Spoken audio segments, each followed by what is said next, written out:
Paul Murphy, All-Ireland final time just around the corner. Tipperary, your opponents, great rivalry. How's the preparations? Yeah, preparations are great. I suppose it's a position a lot of us have been in before, so we know what's involved in the preparations. But look, there's a real buzz coming into the match, and that's part of the enjoyment. So much of the year is training behind closed doors, and that you're, in the muck and wind and rain of Dunmore. So coming into an Ireland final when the weather's good, you're training in Nolan Park, and you know that you're going to be playing in front of a packed house in Croke Park. It's the best preparation you can have, really. Kilkenny and Tip with their rivalry in recent years, two teams that bring out the best in each other, aren't they? Oh, absolutely. I think one thing everyone agrees when it comes to Kilkenny and Tip is that I suppose there's a great hurling match first and foremost, but that we get the best out of each other as well, because a lot of people are asking what do you think is going to happen on the day, and I think you can really write off anything that's happened for the rest of the year, because the rule book just seems to get thrown out the window anytime Kilkenny and Tip play, and it just proves for a great game. And how impressed have you been by Tipperary under Michael Ryan this year?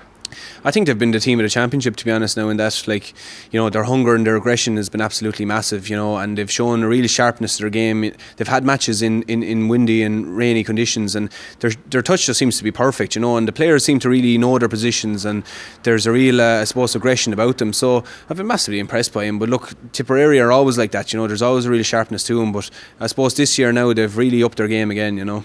And they show their resilience against Galway, winning that close games, the sort of games that they've been losing more often than not in recent years. Yeah, look, I suppose sometimes, like last year, they lost the semi-final, similar position to Galway, but this year I suppose they showed that bit more maturity and a bit calmer, when it came to the last 5 or 10 minutes, and they got the scores they needed to get, and they pulled away from Galway, and that's a sign of a real dangerous team as well.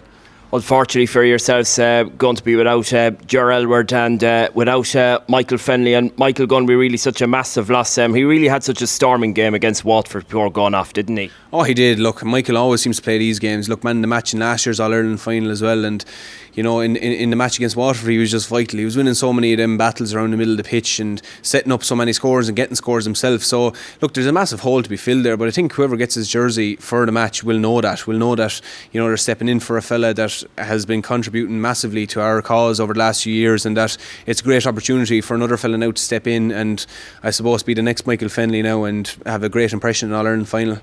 Over the last 2 years, you've lost a number of players to retirement, including some of the stalwarts of the game who've been amongst the greatest hurlers of all time. With all that you've lost over the past 2 years, were you confident even this year and last year as well that you could be as good as you are and get back on course and be preparing for All-Ireland finals, which you are? Oh, absolutely. I think out of the last few years, when we have lost players that have retired, they weren't necessarily off the starting team. I think JJ is the only person really off the starting team who's retired over the last few years. Now obviously they're massive losses to have these lads in the dressing rooms or not to have them anymore, and they're the real losses. But at the same time, we were always confident that we had players. When you have the likes of TJ Reid and you have likes of Richie Hogan and Conor Fogarty and these lads, you always feel you have a chance of winning a match. So it was disappointing to see lads go, but look, if you're going to be on the team, you have to feel that the team you have that day is going to win the match, and there's no real point in turning up if you don't feel that way, And those three players you mentioned, TJ, Richie and Conor Fogarty in particular, they've really stepped up to the plate, and they're emerged as leaders within the team now, aren't they? Yeah, absolutely. I don't think we ever focus and tell lads you have to go out and you have to be a leader today, but sometimes players just step up and do it. And the likes of Conor Fogarty has been doing it all year, Killian Buckley, Pádraig Welch, they've all been doing it, and in their own ways, I suppose. It's not that they're going up and getting massive scores or anything, but they're just doing the right thing that needs to be done at the time. And yeah, like you said, Conor's had an absolutely brilliant year, but he's been like that for the last 2 or 3 years, and so consistent every day he goes out, and it's great. Like you said, we lost Michael Fennell, but it's great to have a lad like Conor Fogarty in the middle of the pitch, that whoever's going to be joining him, they can guarantee that the fella beside him is going to be playing a great match, Just finally, Paul, to finish, we mentioned out the players that you've lost to retirement. Would you think you've proven a point to the likes of, let's say, Ger Nan, for instance, who this year and last year has questioned the strength and depth within the Kilkenny panel?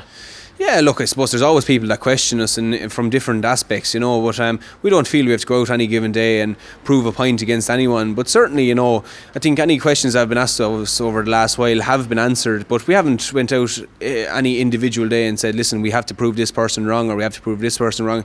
Just through our actions and through winning matches, I think we've generally proved them wrong. And, if anyone had any questions over the depth of our panel over the last few months, certainly the fact that Liam Blanchfield and Mark Bergen started last day, I think just proved the fact that you might know the names that are there on the bench, but when they come on, you'll know them after the match, and that they are match winners as well. So people might question it, but we have no questions over it, and we think we've proven our point over the last few months.